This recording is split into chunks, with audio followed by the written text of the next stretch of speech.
जिसमें देश के संविधान का निर्माता का पूरी दुनिया में जो बीजारोपण हुआ संविधान को लेकर, बाबा साहब अम्बेडकर के विचार को लेकर, इस देश की सामूहिक एकता और अखंडता और भाईचारे को लेकर, मौलिक अधिकारों को लेकर और इस देश में समानता, सामाजिक, राजनीतिक और आर्थिक, इसके विजन को लेकर उनके जन्मदिन के अवसर पर हम उनकी जन्मस्थली पर आज आने का अवसर मिला। मैं सोचता हूं कि ऐसे में आज शपथ लेने की आवश्यकता है मध्य प्रदेश शासन को, देश के शासन को, कि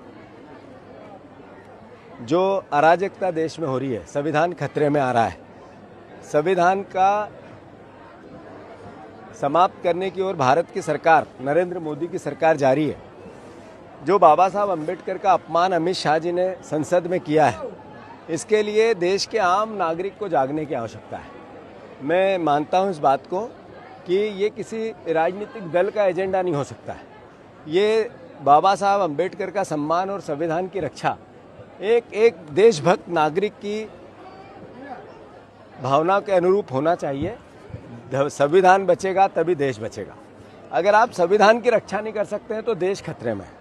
मैं मानता हूं इस बात को कि भारतीय जनता पार्टी ने किस तरीके से संविधान का उल्लंघन अलग अलग तरीके से कर रहे हैं। एक हमारी सरकार थी मनमोहन सिंह जी की, कांग्रेस की, बाबा साहब अम्बेडकर की पार्टी की। बाबा साहब अम्बेडकर ने जब संविधान का निर्माण किया तब कांग्रेस पार्टी के साथ मिलकर किया। तो मैं समझता हूं कि उन्होंने जो कानून लेके आए वो भोजन का अधिकार, यानी सबको भोजन मिलना चाहिए, ये अधिकार है हर नागरिक का, हर बच्चे का। फिर हम लाए शिक्षा का अधिकार, सबको शिक्षा मिलनी चाहिए। फिर हम लाए स्वास्थ्य का अधिकार। फिर हम लाए भूमि अधिग्रहण अधिनियम, किसानों की जमीनों के अधिकार की रक्षा की हमने। फिर हम लाए सूचना का अधिकार, जिससे करप्शन रहित देश बने। फिर हम लाए वन पट्टा भूमि का अधिकार, जो आदिवासी परिवार के लोग हैं उनकी जिस भूमि पे है, जंगल पे है, जमीन पे उनका अधिकार है, ये लेके आए, जिसने देश में एक नई क्रांति लेके आई, जिसमें देश में एक आर्थिक जागरूकता लेके आई, आर्थिक अधिकार लेके आए। और भारतीय जनता पार्टी, नरेंद्र मोदी 10 साल में क्या लाए, जिससे नागरिकों में डर पैदा हुआ, जिससे नागरिकों में कई प्रकार के प्रश्न खड़े हुए।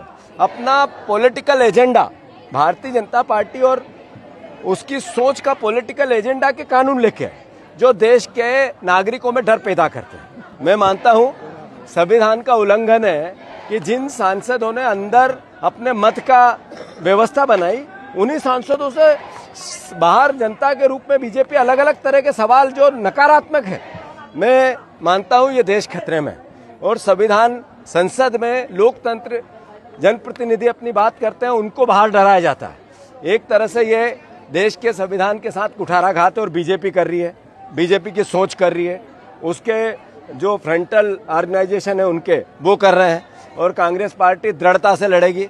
हम शपथ लेते हैं बाबा साहब अम्बेडकर के इस पवित्र स्थान पर संविधान की रक्षा के लिए अंतिम बूंद तक अपना न्यौछावर करना पड़े, अपनी जान भी देनी पड़े। तो जैसे हमारे महापुरुषों ने देश की आज़ादी में दिया था, वैसे ही कांग्रेस पार्टी का एक एक कार्यकर्ता, देशभक्त नागरिक, इस देश का एक एक साथी जो संविधान से, बाबा साहब अम्बेडकर से प्यार करता है, फिर अपनी जान देने के लिए तैयार है।